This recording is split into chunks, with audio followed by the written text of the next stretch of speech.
أعوذ بالله السميع العليم من الشيطان اللعين الرجيم. بسم الله الرحمن الرحيم. الحمد لله الذي هدانا لهذا وما كنا لنهتدي لولا أن هدانا الله لقد جاءت رسل ربنا بالحق والصلاة والسلام على النبي الأمي العربي المكي المدني العبد المؤيد المصطفى الأمجد المحمود الأحمد أبي القاسم محمد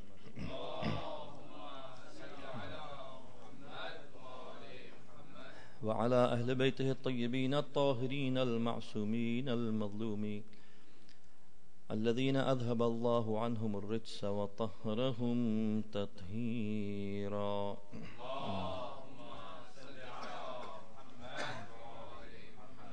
أما بعد فقد قال الله تبارك وتعالى في كتابه المجيد وقوله الحق وهو أصدق القائلين. أعوذ بالله من الشيطان الرجيم. بسم الله الرحمن الرحيم.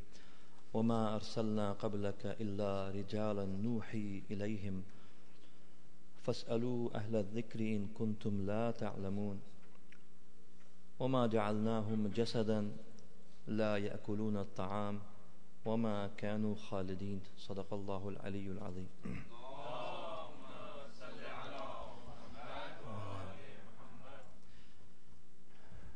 Last night we discussed some issues related to Adl, and the topic for these 4 nights has been the Islamic worldview. And as mentioned earlier, that there is a basis for this topic, which of course cannot be summarized in these few nights, which, as I mentioned, is being offered as a course online, in which there is a component of logic, the component of theory of knowledge, and a component of the basic elements of Islamic worldview in 16 sessions. And those who are interested can, inshallah, take that course. And as mentioned 2 nights ago, it's on our institute's one of our programs. We offer Al-Mahdi Institute, almahdi313.org. Last night I tried to cover some issues related to Adl, and I mentioned that Adl is in Khilqat, and Adl is in Hukum, and Adl is in Hisab. These 3 areas which when we believe in Adl, means 3 of these.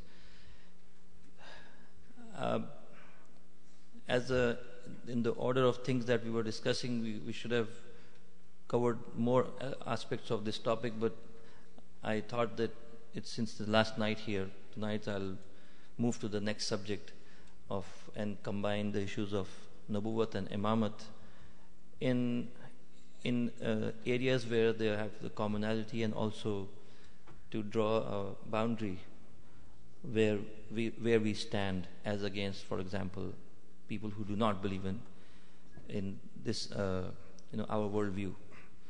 If you can recite a salawat, please. Allahumma salli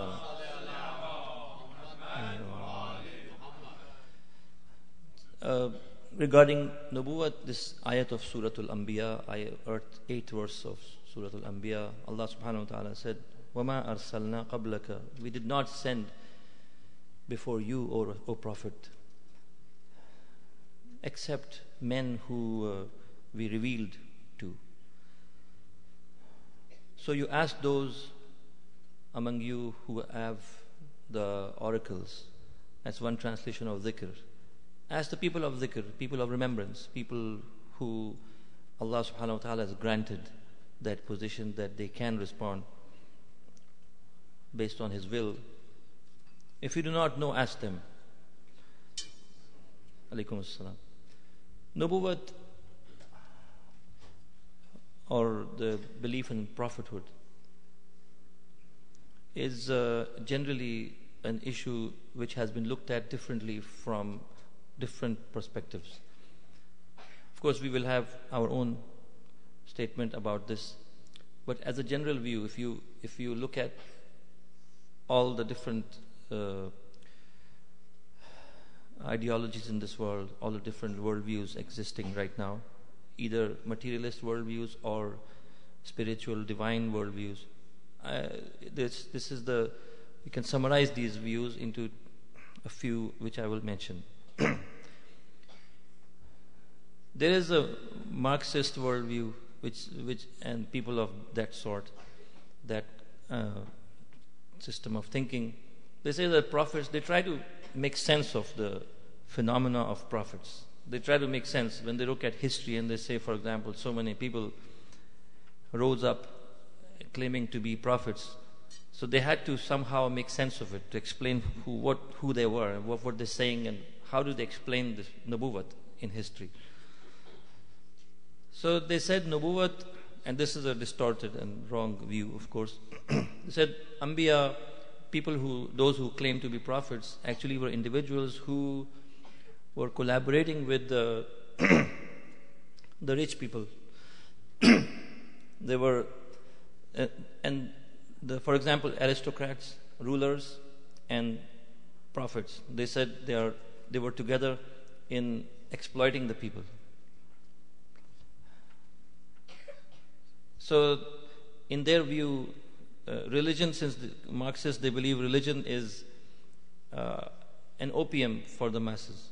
That means people who are exploited and oppressed, they were given, as they say, a religious dose to make them calm down and not make noise, not to rise up against rulers, and by saying that, okay, if you are oppressed in this world, it's by the will of God, and we will be rewarded in the next world.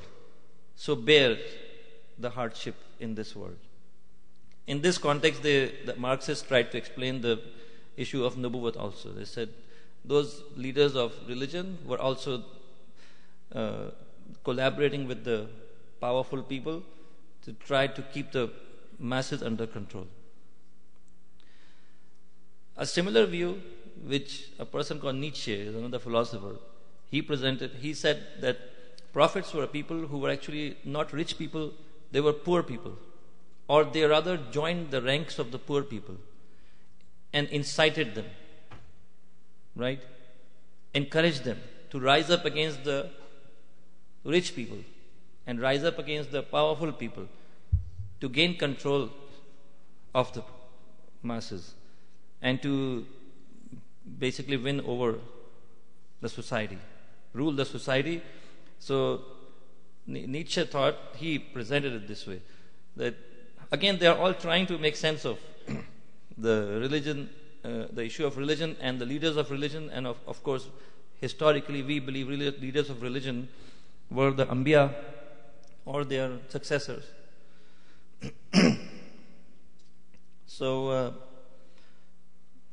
this is the second view, that the prophets, Anbiya, were with the poor people, and their mission was to raise the slogans of freedom, justice, and such slogans, so that people will come on the streets, rise up against the rulers, and take power in their hands.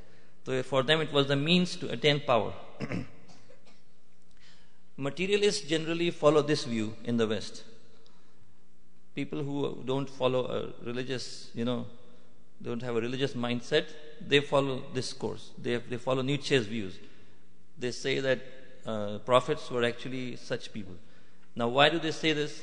As I mentioned in the first night, the worldview, which the Marxist materialist worldview, it says that all actions in human life are directed by material goals. They don't believe in spiritual goals for things. So, for example, when they are confronted with religious movements, they have to find an explanation that fits within that worldview to explain, for example, okay, then what was the work of the prophets then? So to answer that question, they come up with this explanation that prophets were also people who were looking for power, material power, so they joined the poor people so that they can attain power. So this is how they explain history. This is how they explain society. Religious movements today even are explained by materialists in this context. So they cannot understand or don't want to acknowledge that people with religion who rise up in the name of religion and call for justice, They don't have a spiritual motive. They don't have a religious cause. Rather, they are people who are looking for power. They don't have jobs, so they come on the streets to get jobs. They don't have enough food, so they're angry because they need food. They need better opportunities. So materialists try to explain all social movements, including religious movements, in this light. These both views obviously are unacceptable to us. There is one more worldview, one more explanation of this phenomena of nubuwwat, which is held by the secularized Muslims who are secular, who have a secular mindset. They explain prophets as people who are genius, people who are actually they are not all for example, their message, their word, the way the Quran explains, or the hadith, right? They actually are people who were genius. They were not inspired by God. Rather, they discovered things by their genius, by their mental abilities, intellectual abilities. They were smart people. They came up with these ideas, because they were people who understood philosophy. They were taught about this world, and they came up with good ideas, wonderful thoughts. This is what this is. So in the eyes of such people, so-called secular Muslims, although it's a contradiction between the word secular and Muslim, because the word secular, if you even look up in a dictionary, secular means no vows, no commitment to any religion. So even the word secular means this person doesn't really have any commitment to any faith or any religion. So when you combine the word secular with Muslim, it becomes a contradiction. Because Muslim means a commitment to Islam and a commitment to Allah subhanahu wa ta'ala, commitment to the Holy Quran. But this word, this has become a terminology now somehow. Some people say, some people are secular, like secular Christians, secular Muslims. Such people, they interpret the verses of Quran in the wrong way. For example, they will take a word like malaika and say this is some sort of energy, radiation, or some sort of power, scientific phenomena. And all words of Quran that they cannot explain, they cannot see, find a material, something that sounds like spiritual of the other world. They bring an example of that from this physical world for it. Now, nubuwwat, prophethood, in the eyes of Islam, as the verse I just mentioned, there are human beings who have been assigned the task of guiding the people, educating them, reforming them through morals, and establishing justice, لِيَقُومَ النَّاسُ بِالْقِسْطِ, as we mentioned last night, and to bring out the treasures of human intellect, as Mawla Ali in Nahjul Balagha, salawat. Allahumma sallam. So these are some of the aspects of nubuwwat. And the Anbiya are gifted with two qualities. One is i'jaz, the other is ismat. I'jaz means miracles. I'll define it. And ismat is an inner ability, inner quality. I'jaz or mu'jiza, Anbiya alayhim salam, they showed certain actions which could not be done through the uqala'i means.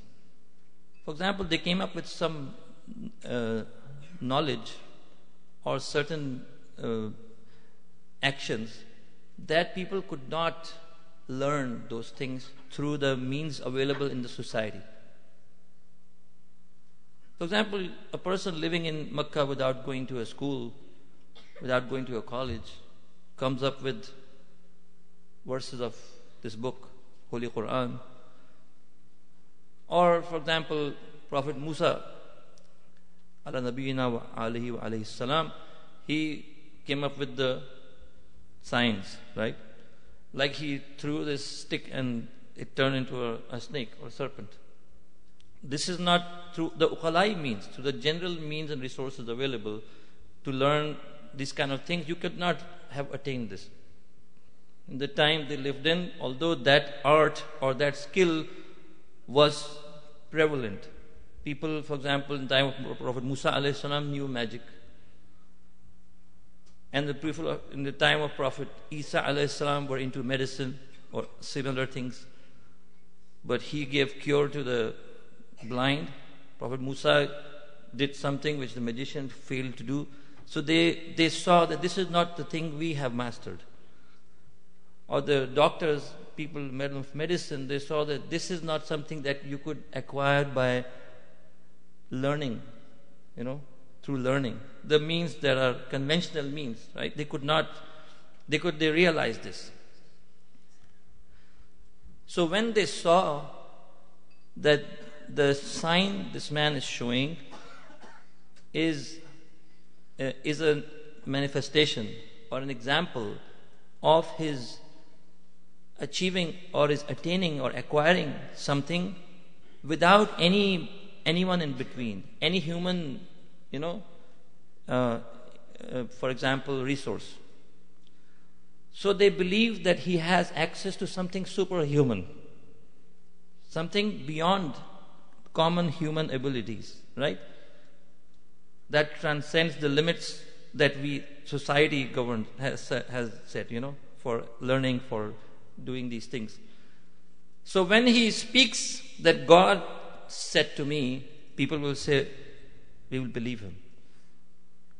Because he showed things that no one could do and no one can possibly learn. So it is easier for them to trust when he says, for example, Allah subhanahu wa ta'ala has commanded me, like Prophet Musa said to Bani Israel, An arsil ma'ana Bani Israel. He said to Fir'aun, send me the Bani Israel. So he wanted to rescue these people. So people, when they saw the miracles of Prophet Musa alayhi salam, they accepted his claim of wahi as well when they saw the miracles. As mentioned earlier, these miracles that the prophets before our prophet, the last prophet of Allah, Muhammad Mustafa sallallahu alayhi wa sallam,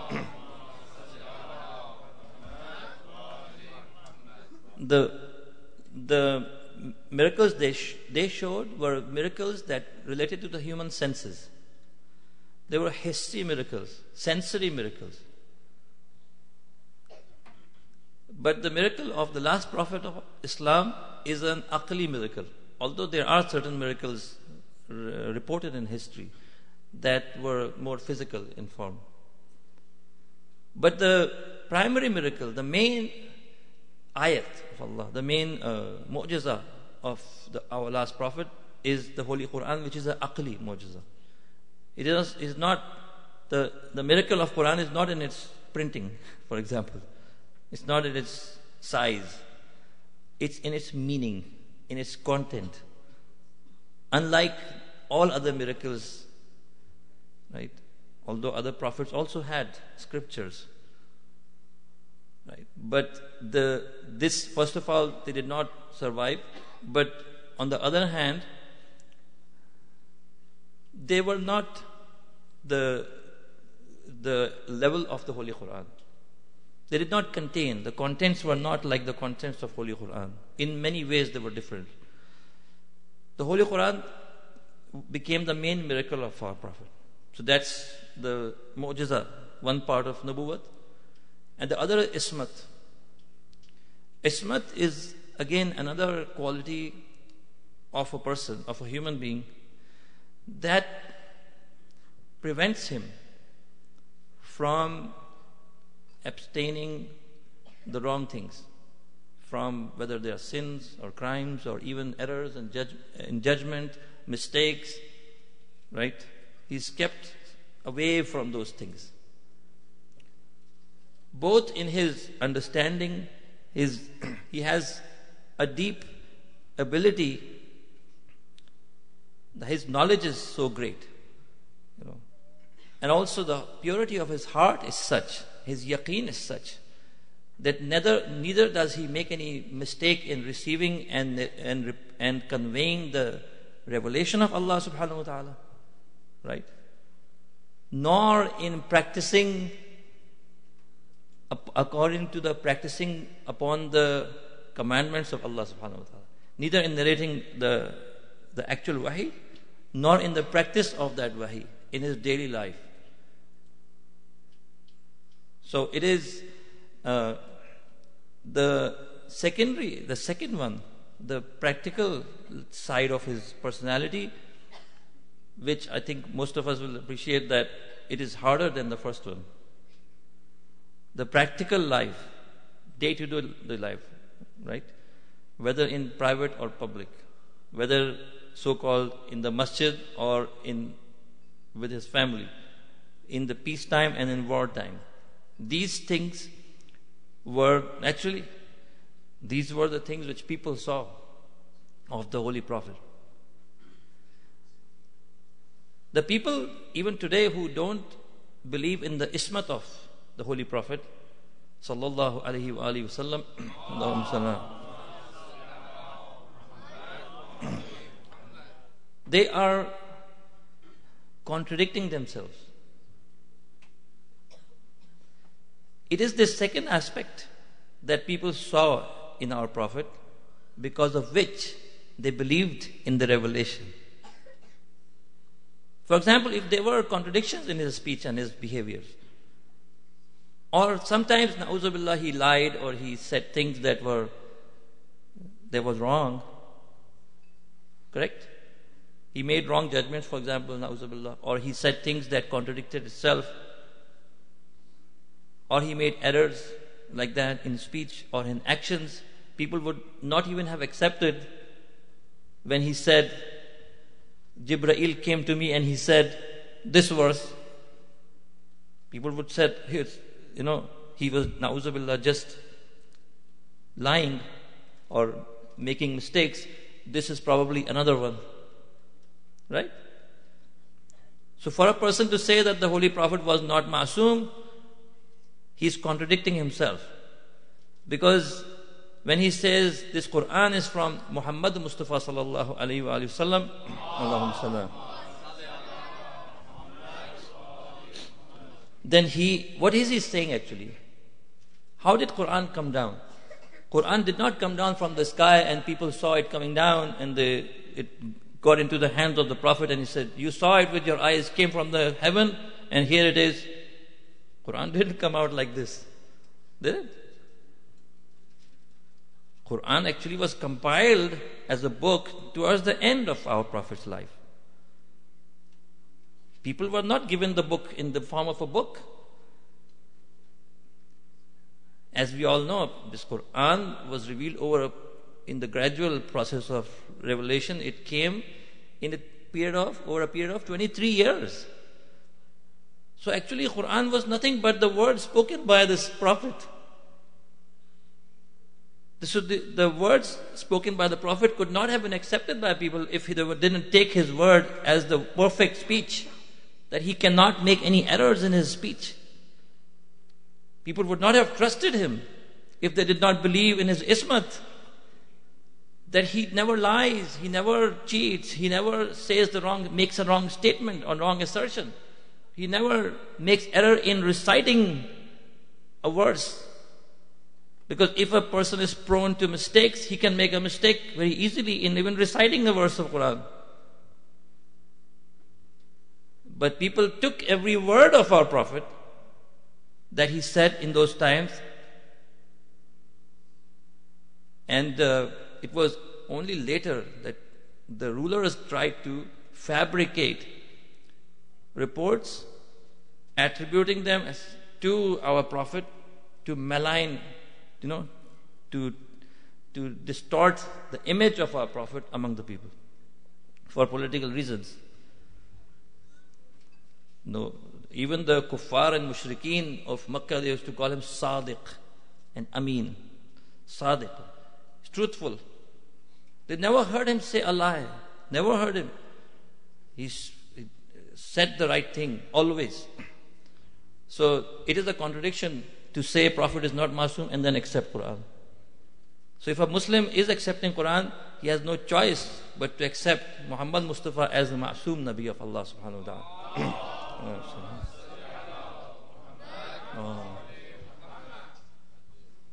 So Islamic beliefs are pretty structured, logical and understandable.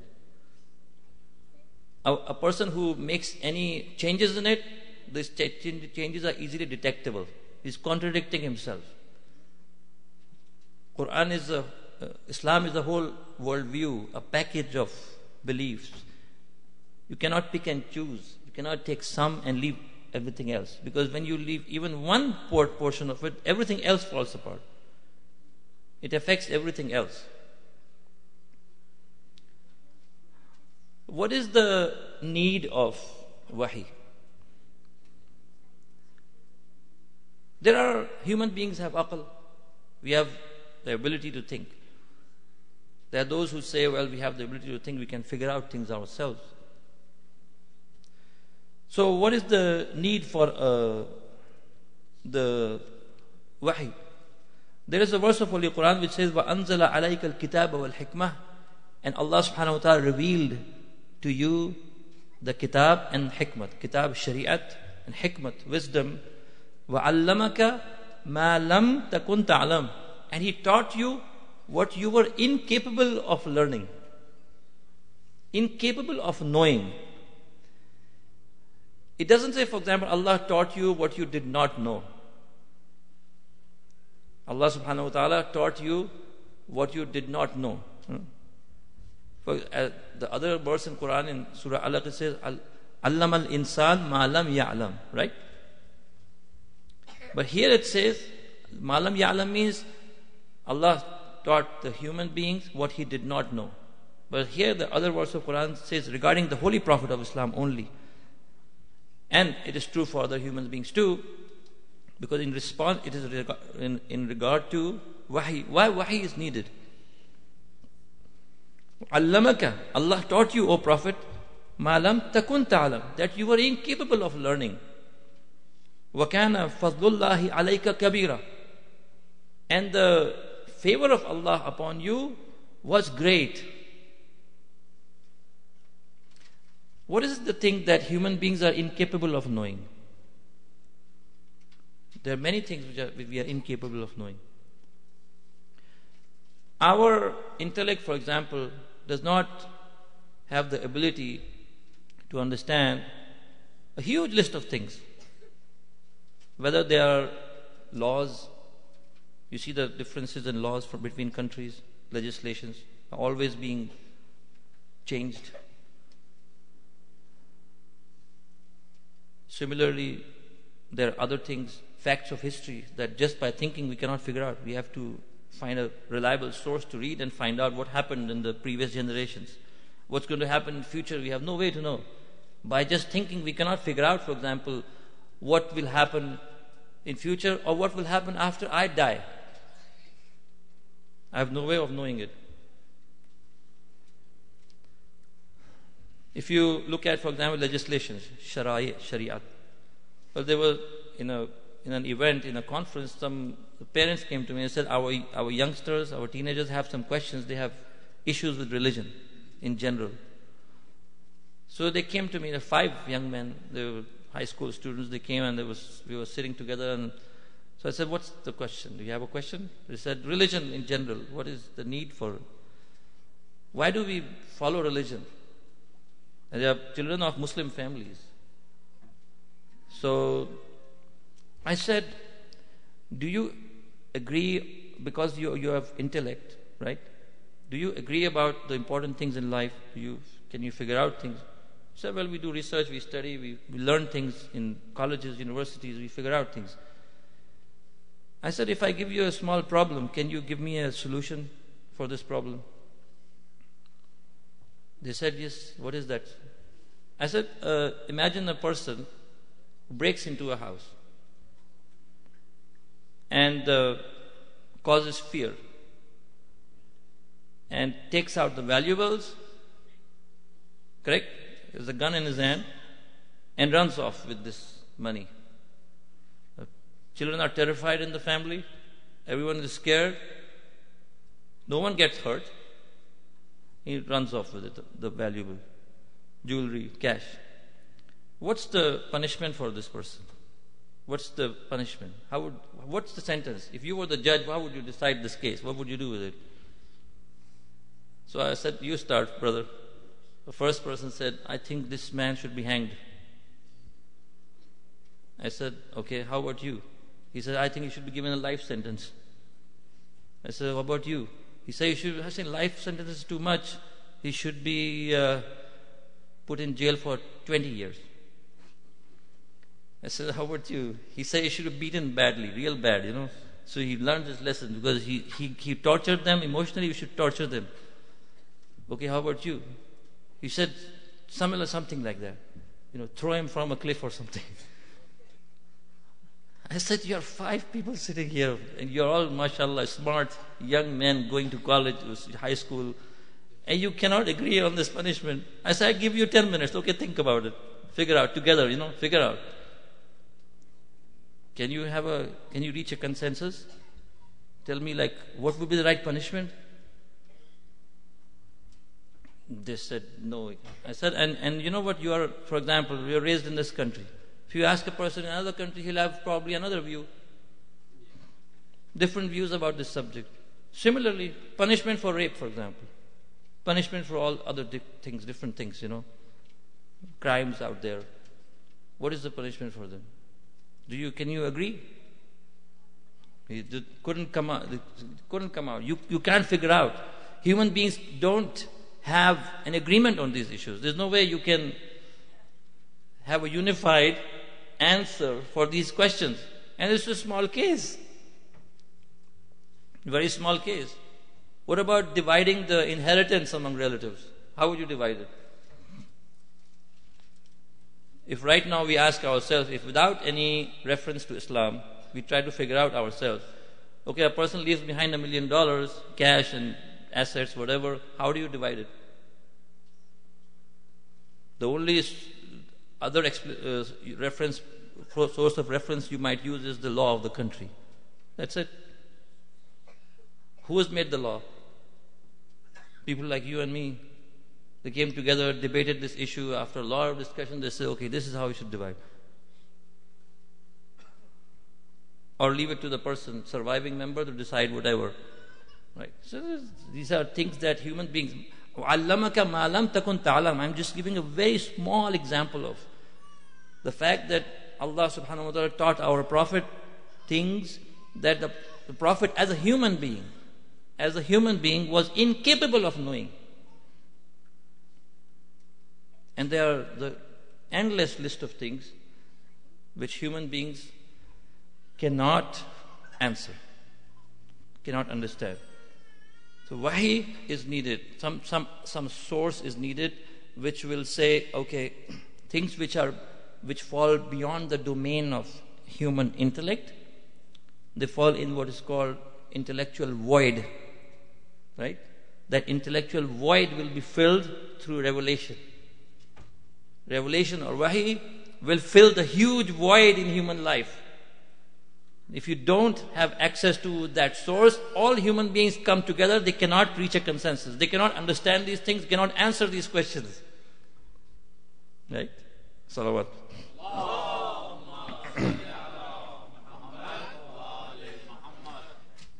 Regarding the issue of imamat, I said I want to summarize the discussion. The verse of Holy Quran says, Al-yawma ya'isa alladhina kafaru min dinikum. Today, the disbelievers have lost all hope about your deen. The disbelievers, the enemies, whether they are kuffar or they are munafiqeen, they have lost all hope in the future of your deen, that they might be able to destroy it and take over. They have lost hope. فَلَا تَخْشَوْهُمْ. So don't fear them. وَخْشَوْنِ. And fear me. Allah subhanahu wa ta'ala says, الْيَوْمَ أَكْمَلْتُ لَكُمْ دِينَكُمْ. Today I have completed your deen for you. And the verse goes on. It's a verse that is known to all of us. Related to the event of Ghadir. and the event of succession of Mawlai Kainat Amir al-Mu'mineen Ali ibn Abi Talib alayhi salatu wassalam.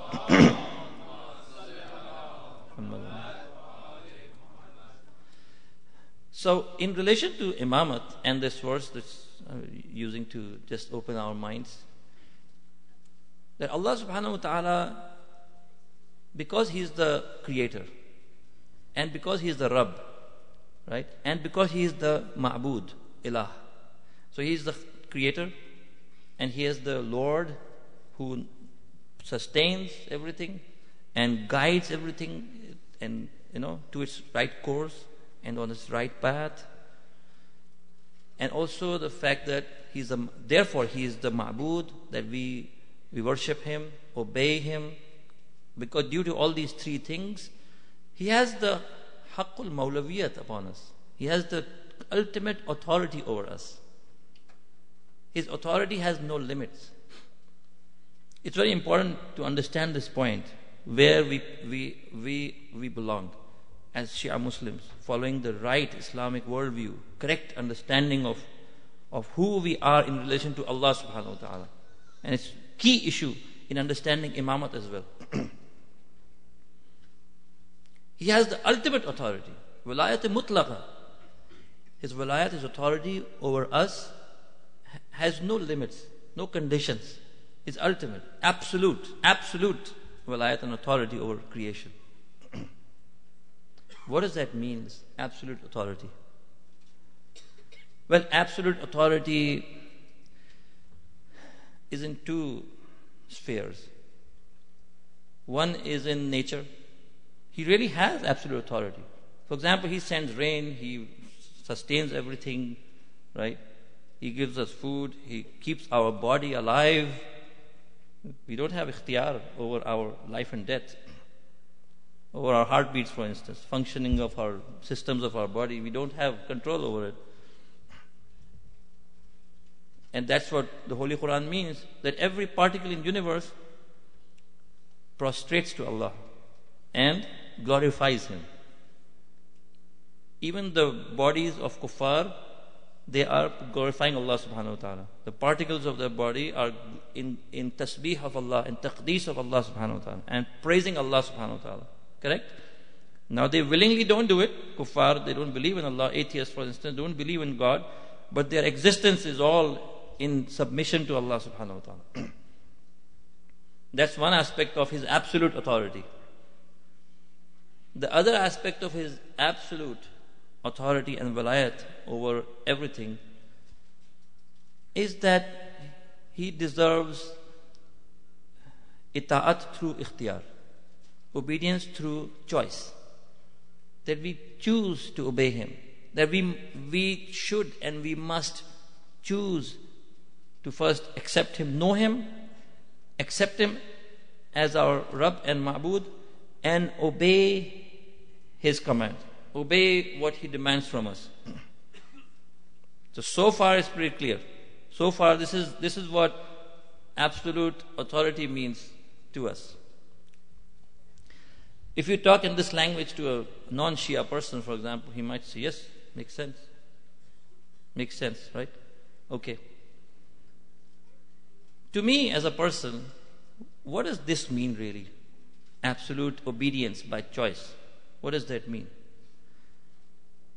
We as Shias, as Shia Muslims, followers of Ahlul Bayt alayhi salatu wasalam, we say Allah has two rights. And the other people say He has one right. Others say, non-Shia people, they say Allah subhanahu wa ta'ala has a right of imtithalul amr. For example, Allah says pray, you have to pray. He says fast, you have to fast. He says go to Hajj, you have to go to Hajj. Whatever He gives in His Holy Quran, you have to follow those orders. If you run into a hadith that is authentic, you are sure this is from the Holy Prophet of Islam, then you must act upon it. This much they agree, and we agree too. Both are in agreement regarding this much haqq and right of Allah subhanahu wa ta'ala. There's another right of Allah subhanahu wa ta'ala which we disagree on. We accept it and other people reject it. They said, no, this is not a right. This is our right. Right? And this right is called Nasbul Wali, Nasbul Mujri. To appoint the person who will execute the orders of Allah subhanahu wa ta'ala on earth. Establish His authority on earth. Run the affairs of the people according to the will of Allah subhanahu wa ta'ala. Make sure this message is not distorted. The message of Shariat is explained correctly and conveyed correctly and implemented correctly. We Shia Muslims believe Allah subhanahu wa ta'ala has two rights, not one. He has the right of obedience regarding the laws of Sharia and also the right to appoint whom He wishes to be in charge of the society, because Islam governs all aspects of our life. And non-Shia people who are not Shias, they also say, they say that Islam is a religion which covers all aspects of our life. But when you ask them, okay, if it does, then for all those other aspects of Islam, who has the right to appoint the mujri, the wali, the person who will be in charge of implementing the views of Allah subhanahu wa ta'ala, right? The command of Allah. They say, well, the Prophet of Islam was the last prophet. He completed the faith and he delivered the book, and he was the Khatamun Nabiyyin. He is the guide, and he left. Well, the Prophet of Islam did two kinds of things. He did what we call the Quran. He conveyed it. He taught people, for example, this is how you do Maghrib, this is how you do Isha. That's one set of things he did. The other set of things he did was deal with the day-to-day issues of people. Govern the affairs, govern the society. Make decisions about war and peace. Judicial matters. Collection of taxes. Correspondence with other powers. Right? Foreign policy issues, as they say today. He was dealing with them too. So was he doing it on his own? Or was he doing it as a person who was assigned by Allah subhanahu wa ta'ala to do these things? So it comes down to this. Does Allah subhanahu wa ta'ala has the right to appoint the mujri, the person who will do ijra of implementation of His orders? Or He does not have the right, and after the death of our Prophet, people will take over. People will say, okay, we got the religion, now we take care of the rest. Religion in that sense. We know we have to pray, we know we have to fast, now we will decide who will be the mujri, who will be the person to implement the will of Allah on earth. Now their view, that view is unacceptable. It is unacceptable because as common human beings, even we don't allow anyone else to take care of our affairs, let alone Allah subhanahu wa ta'ala. For example, if you open a business, you make an investment, a shop or a business or office or some place, right? When everything is set, you move out and you say, people, neighbors, come all together, come and run this business as you like. I did my part, you run it. Or all your wealth and assets you leave behind and say, I'm going to Allah, people take care of whatever I leave behind. I don't care who picks it up, who does what with it. Just majority should decide, for example, what is to be done. You start a social community service project, orphanage, or some sort of non-profit organization, for example, something that you have a vision in your mind. And without setting a course for future, without appointing who is going to take over and who is going to manage it and how is going to manage it, you just leave it and go. Would you be ready to do that? Even a person who says Allah doesn't have this right, he doesn't want to let go of his own right to manage his own thing and say, let someone else do it. Allah subhanahu wa ta'ala sent 124,000 prophets so that the final word in the form of Quran will come. Society was governed by his last prophet as an administrator, along with his issue of tabligh as an administrator. Completing that, he would leave all the efforts to the element of what they call chance. So I'm going, let people figure out what they do with all the work, all the investment, all the sacrifice, right? And let people figure this out. No sane person would allow himself to do this, let alone a Nabi of Allah subhanahu wa ta'ala. And Allah himself. But this is a right that we acknowledge, we recognize. We recognize, even in the time of ghaibat, we recognize that we have to turn to Islam to figure out who will be the administrator today. In the time of ghaibat of Imam Sahibul Zaman alayhi salatu wassalam,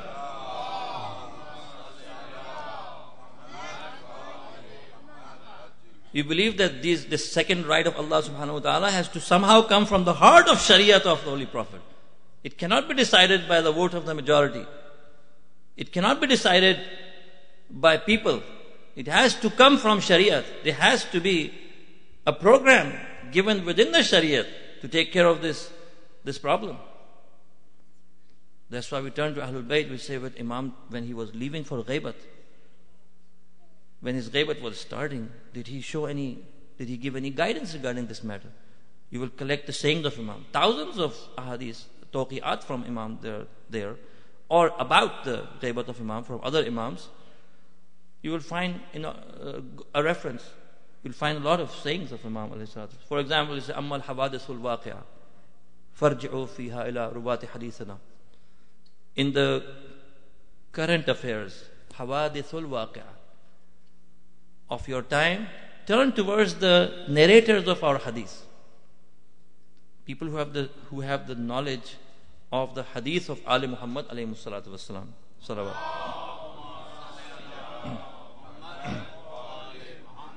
They add it up, cite to other, next to other hadiths regarding that. For example, the fuqaha are the hujjat. Imam has appointed them as hujjat upon people, and he is the hujjat of Allah subhanahu wa ta'ala. And you collect these hadiths, you see the Imam is very clearly, and Aimma alayhi salam, they entrusted the fuqaha that they had trained in the system of wikalat they had established in their time. Since the time of our sixth Imam, he appointed his wukala to places as far as Hijaz and Iran and Africa and other places towards Sham and many other places. He had his appointed wakils all over, and there were a person in charge of these wukala as well, because there are times when even the wakils don't have access to the imams. So the wakil al-wukala had access, was the person in charge. And this system became stronger and stronger until the 10th and 11th imams almost were inaccessible, because they were made inaccessible by the rulers. So the wukala, the system of wikalat was managing the affairs of the people. And the senior most person in the time of Ghaibat al-Sughra, they were the Nuwab Arba'a. Before them were other senior wukala, fuqaha, mujtahids of those times. And the same system continued as the Ghaibat al-Kubra began. People had been trained to manage their affairs through the fuqaha. So they took care of not just these fatawa issues, also the issues of qaza and also the issues of hukumat. People were ready for it. Ready in sense of their understanding. But because the long span of ghaibat, a lot of people misunderstood the laws of Islam. They thought Islam means a religion that involves praying, fasting and these things only. They were confused in their understanding of Islam as a way of life. Didn't acknowledge the right of Allah subhanahu wa ta'ala that He must appoint the administrator.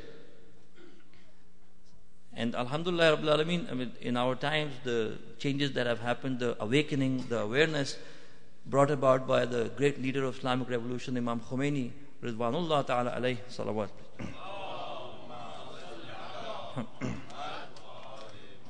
He revived this great, role of Islam. And you can therefore see this role of Imam Rahil was to acknowledge and revive that right of Allah subhanahu wa ta'ala, for which the Holy Prophet appointed Imam Ali alayhi salatu wasalam. He could not leave the community, abandon the community, because it was such an important matter that Allah said, if you do not declare this, if you do not appoint a wali and a mujri and a hakim upon the people after you, if you do not appoint a successor after you, you have not even conveyed your risalat to the people.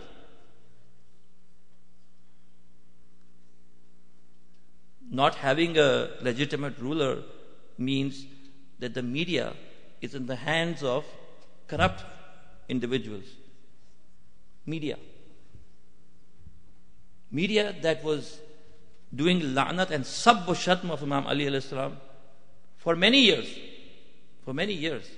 till the time of Umar ibn Abdul Aziz. This, as history records, all the members and all the khutab, the sermons of Friday prayer, they were cursing Imam Ali alayhi salatu wasalam all over the Islamic world. That was the media. The so-called muhaddiseen, official narratives of hadith, were insulting the family of Holy Prophet, publicly insulting the family of Holy Prophet. And no one could even ask them, for example, the people you are insulting, they are the people we are reading salawat for them in our prayers every day. Even the Sunnis today, they are sending salawat. How could you send salawat of a person who is cursed by Islam? How can you send the salutation of Allah and peace of Allah and seek, seek the favor of Allah through them, if they are such? Na'uzu billah. The issue of, because media was in the hands of such people. They want to have the media in their hands because it is the strongest tool by which they can brainwash the people, misguide the people, and continue their illegitimate rule. As we know, the impact of all these majalis we do, all these speeches and programs we do, if we do not use the right media, right, all this good work that is being done by masajid, it will be lost. Today's media, these movies and these programs on TV and this internet and all that, has a far more destructive role than all the books on religion we read and all the majalis we hear,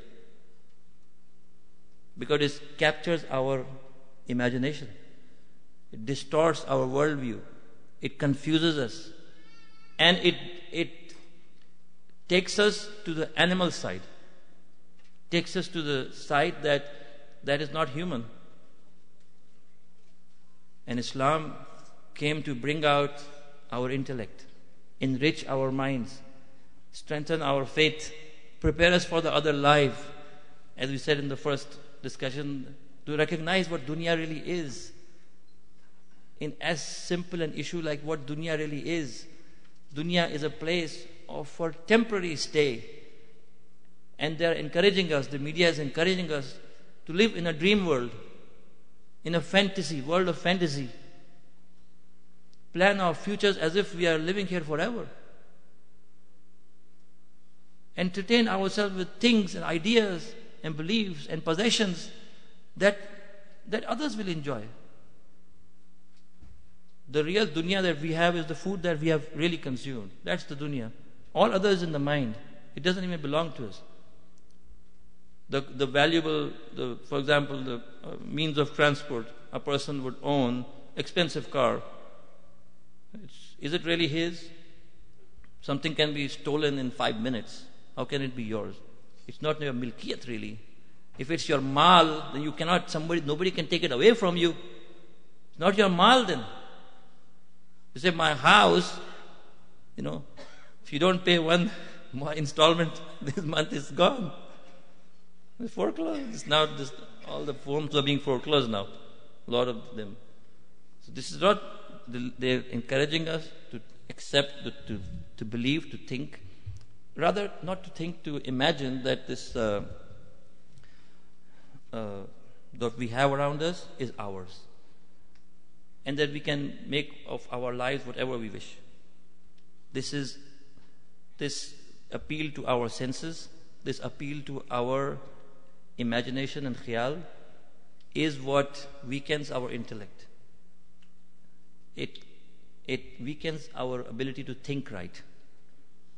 When our imagination is distorted, when our senses are, our impulses, our senses, are doing the wrong thing, aql becomes maghloob. The ability to think right is lost. As it is, education institutions do not teach logical thinking. Education institutions do not encourage understanding of correct philosophy. Even philosophy is a tool to confuse our young people in colleges and schools. In the name of philosophy, they are just being made to turn away from realities. Live in something, and they encourage them to make up their own philosophy. What kind of philosophy is this? If it's philosophy, then there cannot be two correct philosophies in conflict with each other. Philosophy means one philosophy, because there's one right way of thinking. One right way of thinking will lead to one set of ideas which are correct, and other ideas in conflict with this idea will have to be rejected. You cannot have two views and say, well, both of them can be right. They cannot be right, because logical thinking demands that there will be one right way of thinking, and you have to know what the right way of thinking is, decide on it and follow it. Base your ideology, base your life upon that one right way of thinking. You cannot have 5 different ways and keep changing them. Or have beliefs like pluralists have, for example, everybody is okay. All beliefs are right. That is so ridiculous. It's so ridiculous to say, for example, Buddhists are right, Christians are right, Muslims are right, Jews are right, and everybody is right. What kind of a ridiculous thing is this to say? But it has become a very interesting idea. People are fascinated by this idea that we are all right. We are all using different paths to have the same goal. How can we have the same goal when one says there's God, the other says there's no God? How can we have the same destination when we have choosing, as I said earlier, some place, if you take a road to Chicago, you cannot end up in California. You go either this way or that way.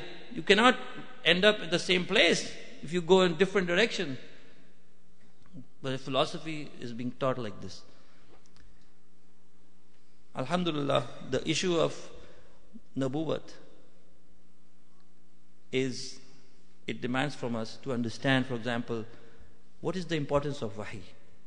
Why human beings, need wahi? It's because it's about things, both things that we can understand but we don't know the details of, and things that we cannot understand that only Allah subhanahu wa ta'ala can teach us.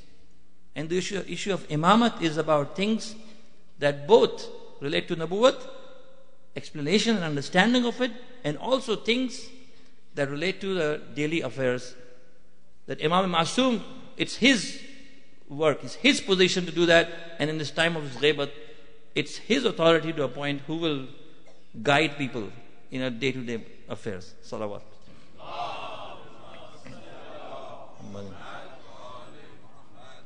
So it was this exact problem, this second problem, that in the time of Sayyid al-Shuhada, it was confused by people. And it's still confused for many. It was confused. They said, well, when Makkah was attacked, Yazid Lanatullah, in first year he committed Karbala.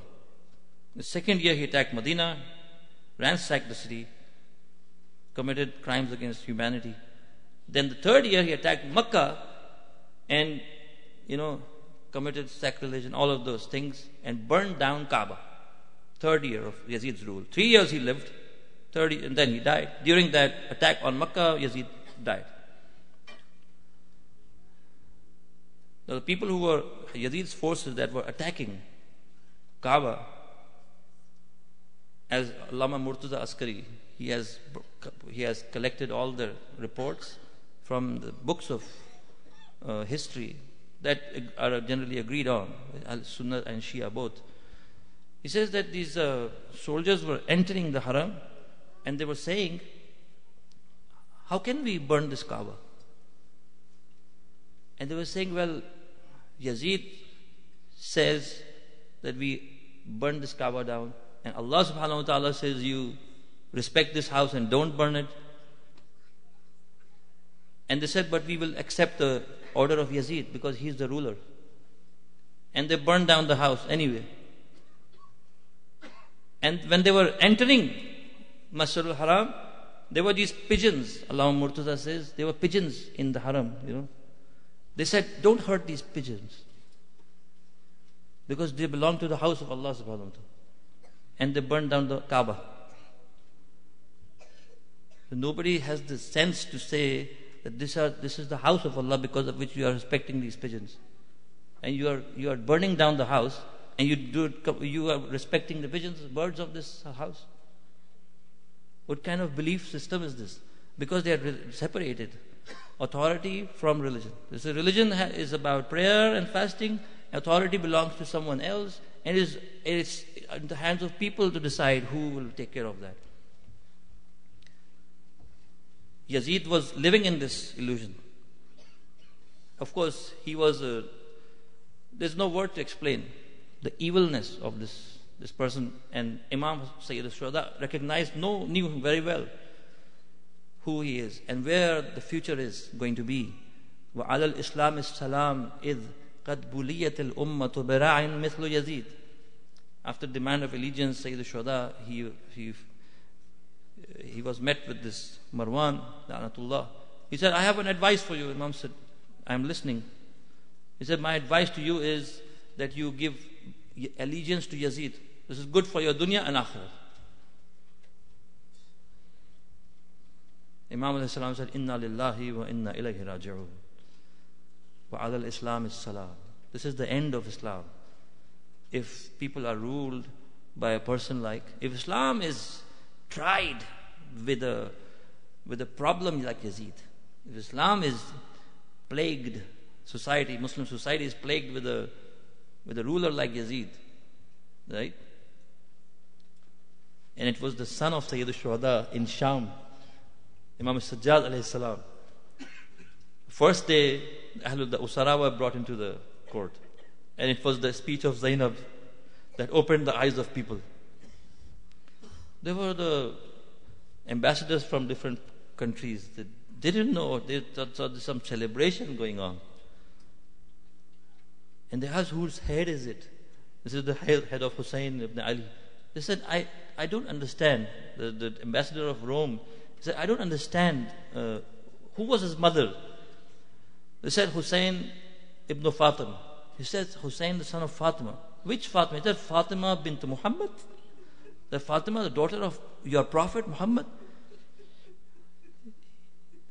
And they said, yes, it is the same Fatima. So he said, you are all doomed. You're all doomed.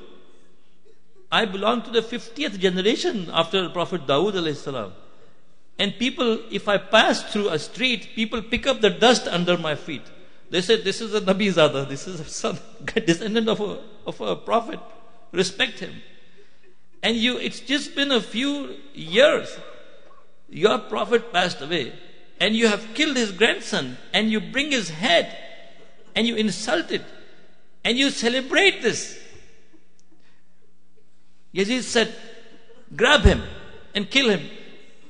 He said, I saw last night in my dream, Jesus came to my dream, and he said, you have become a believer. You believe in Muhammad. And I woke up and said, how could that be? I'm a Christian. He said, today I understand. He got up and picked up the head of Hussein ibn Ali and started kissing it. Started kissing the head of Sayyid al-Shuhada in the court. This happened on the first day of their arrival. The second day, Yazid asked the person to go on the mimbar and curse Ahlul Bayt and curse Ali alayhi salam, and Ahlul Bayt. That person went on the minbar and started saying whatever came to his mouth. After he had finished, Sayyid Sajjad, he raised his voice and he said, allow me to say a few words. It will be good for the listeners. Yazid said, no, don't. They said, why not? This is a person in, look at this condition. What can he say? They insisted Yazid let him. Imam al-Islam went to the minbar and he started saying, Ana ibn Makkah wa Mina. I am the son of Makkah, I am the son of Mina. Ana ibn Zamzam wa Safa. I am the son of Zamzam and the son of Safa. And then he went on and on until he said, I am the son who was slaughtered from his back.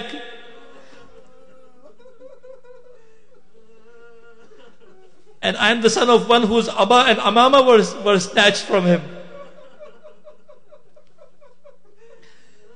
I am the son of Muhammad and Mustafa. Yazid turned to the Muazzin and said, call Adhan. Don't let him continue. In respect of Adhan, Imam became quiet. Said, Ashhadu an la ilaha illallah. Imam repeated the word. And he came to Ashhadu anna Muhammadur Rasulullah. When he said that, Imam alayhi salatu wasalam turned towards Yazid. And you are saying Muhammad is the prophet. Then if you say you are prophet's son, then you are lying. And if you acknowledge I am the prophet's son, then what have you done to us? What have you done to the daughters of the prophet? What have you done? How have you treated the descendants of the holy prophet? How could you call yourself a Muslim? These words of Imam alayhi salam turned the people away from Yazid, and they walked out of the masjid. They did not even pray behind him. Imam alayhi salam, he was given poison. After 30 and so years of crying, whenever he would come across food, he would say, how can I eat? Because my father was killed in this, he was subjected to hunger and thirst. Imam alayhi salam was given poison and he passed away. But I would say this is the funeral of Imam Sajjad alayhi salam was the first funeral of Ahlul Bayt that was taken out with respect. The funeral of Rasulullah was not given respect. The funeral of Fatima Zahra was taken out at night except for a handful of people. No one participated in the janazah of Sayyidah. And she made the wasiyah, take me to my grave in the night. The funeral of Hasan al-Mujtaba, Sayyid al-Shuhada took out arrows from the body of his brother. Funeral of Hussain ibn Mazloom in Karbala did not get any kafan. His head was taken from Karbala to Kufa, from Kufa to Sham. I would say, oh Imam Sajjad, when you were in that funeral, when you were in that kafan, you were taken to your qabr in Baqi. What were you feeling? My heart says, Imam said, no, I'm crying for my father. I'm crying for my family. I have seen things. How could I be? I feel embarrassed. How could I be in a kafan when my father was left in the battle ground of Karbala? ألا لعنة الله على القوم الظالمين وسيعلم الذين ظلموا أي منقلب ينقلبون. Oh Allah, make zuhur of Imam close. Oh Allah, protect Rahbar Inqilab and Ulama Rabbani. Oh Allah, purify our hearts. Oh Allah, make us responsible towards the hukuk of your hukuk and hukuk of Aimma alayhi salatu wassalam. Ya Hussein.